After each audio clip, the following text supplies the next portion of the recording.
Step into the shadows with me, where forbidden knowledge awaits.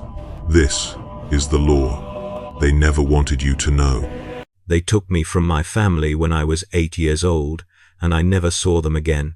The selection officers arrived without warning at our hab block in the hive's middle reaches, their uniforms pressed and their eyes cold as they reviewed genetic records and physical assessments compiled by the administratum since my birth. My mother wept silently while my father stood rigid, his face showing nothing because showing emotion when imperial authorities were present was dangerous. The officers examined me with clinical precision, measuring my height, testing my reflexes, checking dental structure and bone density against standards I did not understand. They declared me acceptable for the Stormtrooper candidacy program, an honor my parents received with the blank gratitude expected of loyal citizens whose child had been selected for military service. I was given 10 minutes to gather possessions, though I owned nothing worth taking.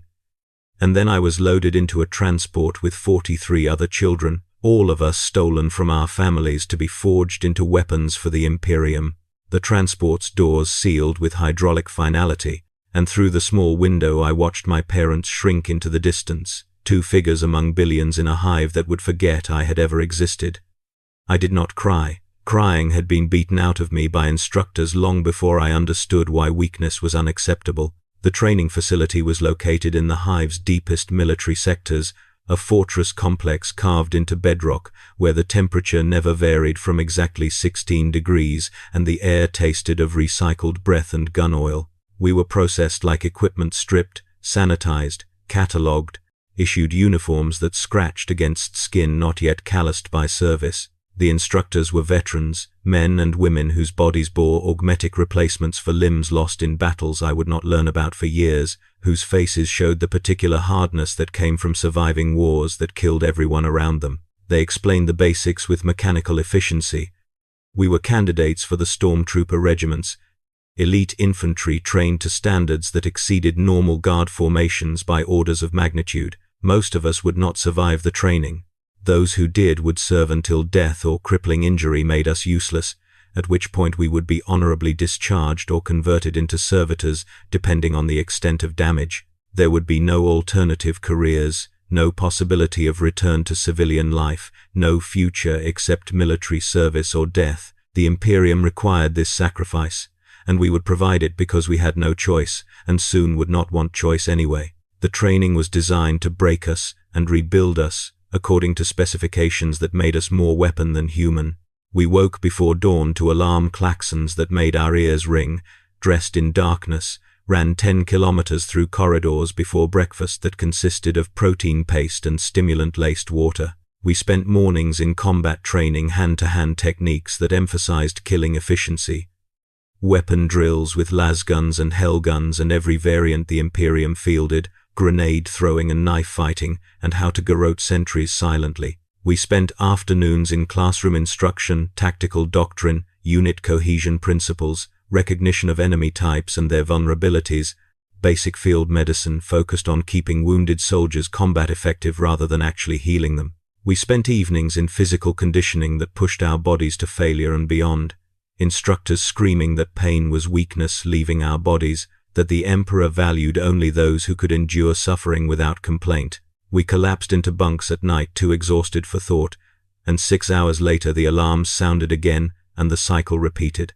Days blurred into weeks, weeks into months, and slowly we transformed from children into something harder, something that could function through pain and fear and exhaustion without breaking. The attrition was constant and brutal. Candidates failed out or died regularly, their bodies unable to meet the training's physical demands, or their minds fracturing under psychological pressure that was deliberately calibrated to exceed what baseline humans could endure. We lost 3 candidates to training accidents in the first month. One fell during an obstacle course and broke his neck. Another was shot during live fire exercises when he panicked and ran the wrong direction. A third simply stopped breathing one night, her heart giving out from accumulated stress.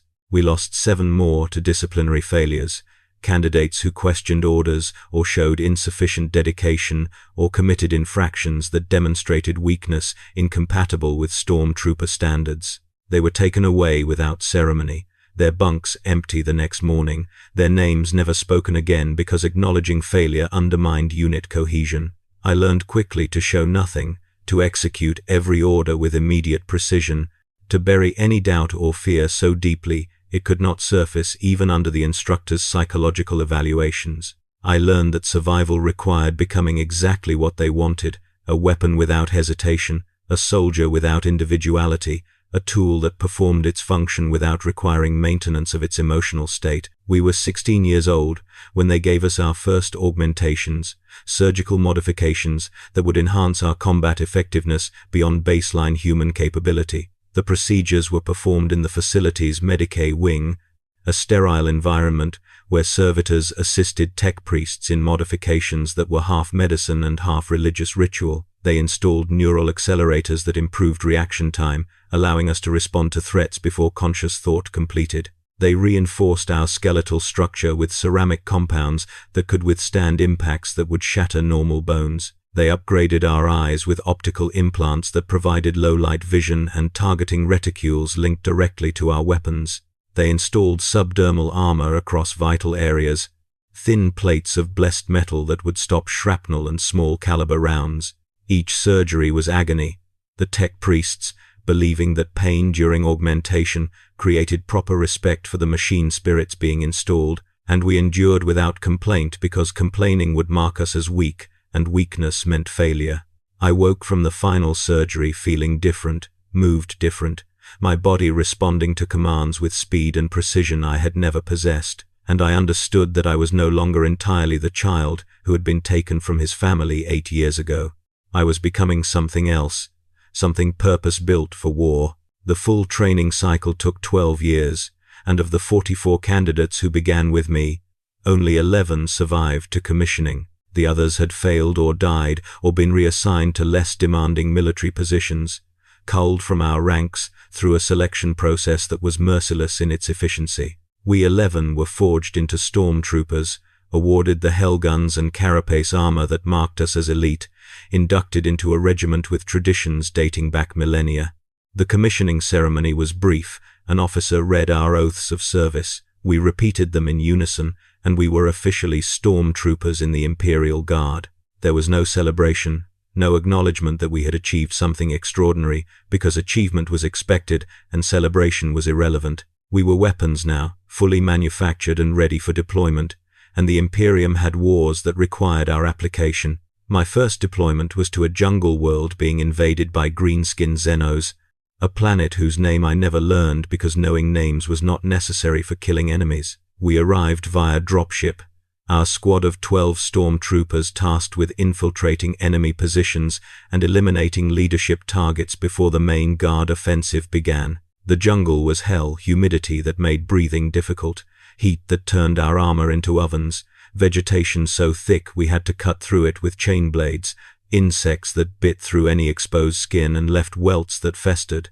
We moved through this environment for 3 days, sleeping in shifts, eating compressed rations that tasted like cardboard, maintaining Vox silence to avoid detection. The greenskins were everywhere, their positions marked by crude fortifications and the sound of their guttural language echoing through the trees. We observed their patterns, identified their command structure, waited for the optimal moment to strike. The assault began at dawn, our squad hitting 3 targets simultaneously with coordinated precision. My team's target was a greenskin warboss, a massive creature that stood 3 meters tall and was covered in scars and crude armor. Surrounded by a dozen bodyguards in a fortified position, we approached through the jungle canopy, using grapple lines to move through the trees, our optical implants identifying targets and calculating firing solutions. On my squad leader's signal, we opened fire, hellguns cutting through the greenskins with las bolts that punched through their crude armor and boiled their internal organs. The warboss roared and charged our position, moving with speed that should not have been possible for something so massive, and we concentrated fire on its center mass, our augmented reactions allowing us to track and lead its movement. It took 17 direct hits before it went down, its body smoking from the last wounds, and by then half its bodyguards were dead and the rest were fleeing into the jungle. We confirmed the kill, took trophies as proof for the after-action report, and extracted to our designated rally point, where the other teams reported similar success. The main guard offensive launched 2 hours later, rolling over greenskin positions that had lost their coordination without leadership, and the campaign concluded within a week. We had lost 3 stormtroopers across the operation, acceptable casualties for the mission's success, and their bodies were recovered and their augmetics salvaged for reuse. The campaigns blurred together over the following years: jungle worlds and ice worlds and desert worlds and urban battlefields, enemies that ranged from Xenos to heretics to rival Imperial forces during internal conflicts no one explained. We deployed, we killed, we extracted, we moved to the next war. The regiment operated on a continuous deployment cycle, 6 months in combat, followed by 2 months in transit to the next war zone.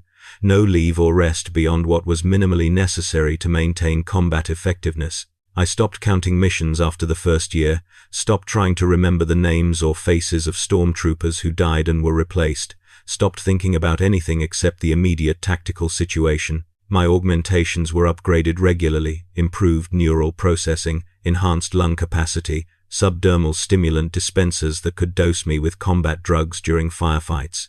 I was wounded 7 times over 5 years of service, each injury requiring surgery and augmentation to repair damage and improve the affected system. My body was becoming more machine than flesh, my consciousness increasingly integrated with targeting cogitators and tactical data feeds, and I accepted this transformation because being more machine meant being a better weapon, and being a better weapon meant surviving to the next deployment.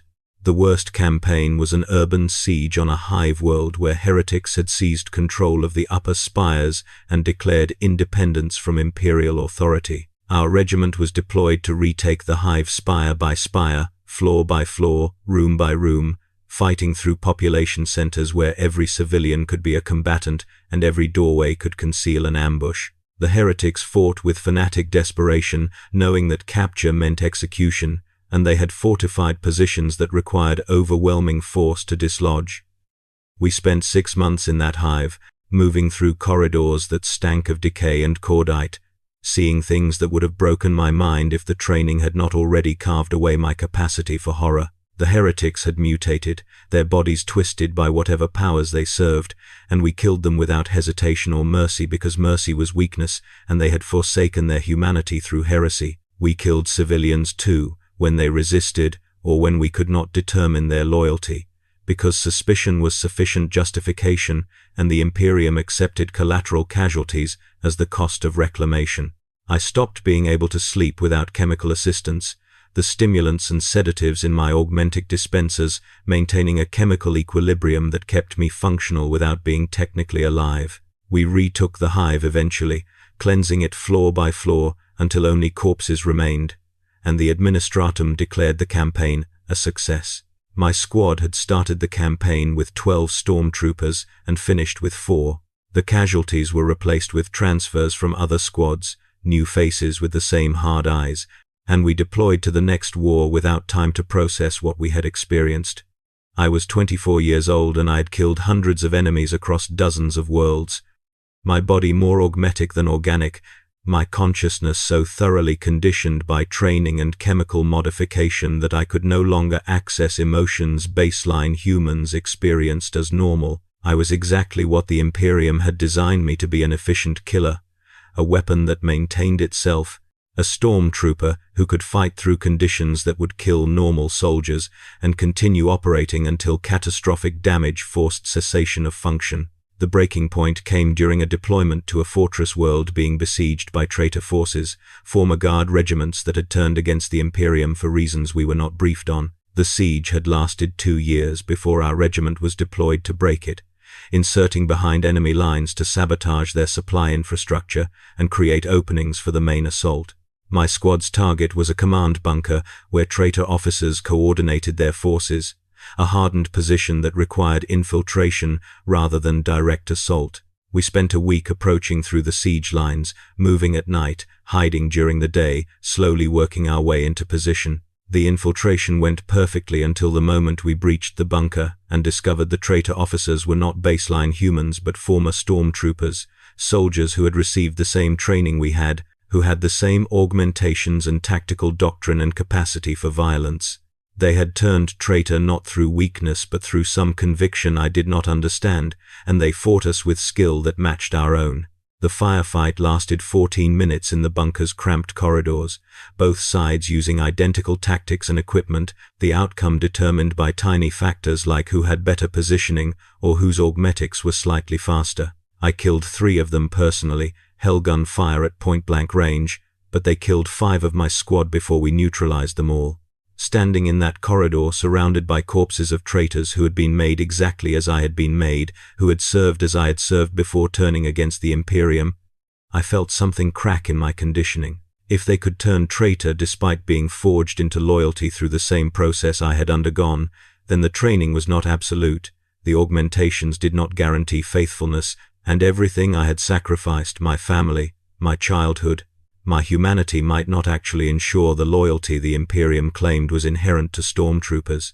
The doubt lasted perhaps 5 seconds before my neural augmentations flagged it as corrupted thinking, and my subdermal dispensers dosed me with loyalty reinforcement chemicals, but in those 5 seconds I glimpsed the possibility that I had been betrayed, not by the traitors but by the system that had created us both. We completed the mission, sabotaged the traitor supply lines, extracted successfully, and the fortress world was reclaimed after 3 more months of fighting. I filed my after-action report without mentioning the doubt I had experienced, without discussing the implications of fighting traitor stormtroopers who had been trained to identical standards. My squad leader seemed to know anyway, his eyes lingering on me during the debriefing, but he said nothing, and I was not flagged for additional psychological conditioning. Perhaps he had experienced similar doubts. Perhaps all stormtroopers did eventually, the cracks appearing in conditioning that was meant to be perfect, but which was maintained by chemicals and augmetics that could fail or be overwhelmed by accumulated trauma. I continued serving because there was nothing else available to me, but the certainty I had operated with was gone, replaced by questions I could not articulate and dared not examine. The injury that ended my combat service came during a boarding action against a space hulk infested with Xenos creatures. Our squad deployed to clear sections before demolition charges were placed. The creatures were fast and numerous, swarming from every vent and corridor, and we cut them down by the hundreds with sustained hellgun fire. I was reloading when one of them got through our formation, its claws taking me across the torso and opening my armor and the flesh beneath. The pain was extraordinary even through my neural dampeners, and I felt my augmetic systems failing as blood poured from the wound. My squad eliminated the creature and dragged me to the extraction point, and I woke 3 days later in a Medicae facility, having undergone emergency surgery that had saved my life but could not restore full function. The damage was too extensive. My spine had been partially severed, my organs severely damaged, my augmetic systems compromised beyond field repair. The tech priests evaluated me and delivered their judgment. I was combat ineffective, unsuitable for continued frontline service, recommended for discharge or servitor conversion depending on my preference. I chose discharge, the first real choice I had made since being taken from my family 22 years ago, and the Imperium honored my service with a small pension and transport back to the hive world where my military record indicated I had originated. The journey took 3 months, and I spent it in a medical bay recovering from the injuries while trying to understand what I would do with whatever life remained. I was 30 years old, my body 40% augmetic and extensively scarred, trained for nothing except killing, unsuitable for normal civilian employment, carrying trauma that manifested as nightmares and flashbacks whenever my chemical dispenser's reserves ran low. The hive world looked exactly as I remembered, overcrowded, polluted, desperate, but I was no longer the child who had been taken from here. I was a weapon without a war, a tool without purpose, a stormtrooper without a squad or mission or reason to continue existing. I found work as a security contractor, using my military training to protect merchants and warehouses from the gangs that infested the lower levels. The work was simple compared to military operations, the threats manageable, the stakes comprehensible. I existed in a state that was not quite living but not yet dying, performing function without finding meaning, waiting for something I could not name. I tried to locate my family, accessing administratum records with credentials from my military service, and learned that my mother had died 7 years ago from respiratory failure common in the hive's polluted atmosphere, that my father had been reassigned to another district and could not be traced further, that my siblings had scattered across the hive and left no forwarding records. The family I had been taken from no longer existed in any meaningful sense, and the person I had been before selection no longer existed either. I was caught between identities, neither civilian nor soldier, belonging nowhere and to no one. The other discharged stormtroopers I encountered in the hive were similar damaged men and women trying to find purpose in lives that had been entirely devoted to warfare, struggling with civilian existence after decades of military conditioning. We gathered sometimes in the hive's veteran districts, drinking cheap alcohol and speaking little, our augmetic eyes recognizing each other even when our faces were hidden. Some had found stability in security work or mercenary contracts. Some had descended into criminality, using their training to rob and kill civilians who could not defend against stormtrooper capabilities. Some had simply given up, their bodies found in hive-bottom districts or floating in the chemical recycling pools, suicides that the administratum logged without comment. I understood the temptation toward ending it, understood that continued existence required effort. I was not certain I wanted to expend, but something stubborn in my conditioning kept me functional even when I could no longer identify a reason for continuing. I am writing this 12 years after my discharge, sitting in a small room in the hive's middle reaches that I have rented with my pension, my body deteriorating as the augmetics age without the regular maintenance military service provided. The neural accelerators are failing, causing tremors and gaps in motor control. The optical implants are degrading, my vision becoming unreliable. The subdermal armor is rejecting, my skin infected around the plates. The chemical dispensers have run dry, leaving me vulnerable to the full weight of trauma I accumulated over my service years. I dream every night of the battles I fought, the enemies I killed, the squad members who died beside me, and I wake uncertain whether I am 30 or 50 or dead already, and simply unaware of it. I think often about the traitor stormtroopers we killed in that bunker, about what might have driven them to turn against the Imperium despite training designed to make such turning impossible. I think about whether the Imperium that demands such sacrifice from its soldiers is worthy of that sacrifice, whether the endless war serves any purpose beyond perpetuating itself, whether there exists any alternative to the grinding meat grinder of Imperial military service. These thoughts are heresy by any reasonable standard, violations of conditioning I underwent, and oaths I swore, but my augmetics no longer suppress them effectively, and I no longer care to resist. I am too broken to be dangerous, too irrelevant to be worth the Inquisition's attention, and if these thoughts damn me, then I was already damned by serving in wars whose purposes I never understood, for an Imperium that viewed me as expendable ammunition. The Imperium took me when I was 8 years old and made me into a weapon. They trained me for 12 years, deployed me for 10, and discarded me when I became damaged. I gave them everything: my childhood, my family, my humanity, my body piece by piece, as it was replaced with augmetics, and in return I received nothing except survival and the knowledge that my survival was not particularly valued. I was one stormtrooper among thousands, one soldier among billions, one insignificant component in a military machine so vast that individual lives meant nothing except as statistical data in casualty reports. This was always the bargain, though no one stated it explicitly when they took me from my family. This was always the truth beneath the propaganda about duty and honor and service to the Emperor. I do not know how much longer I will survive. The augmetics failure is accelerating, and without proper maintenance, I will die from organ failure or neural cascade within a year, perhaps less.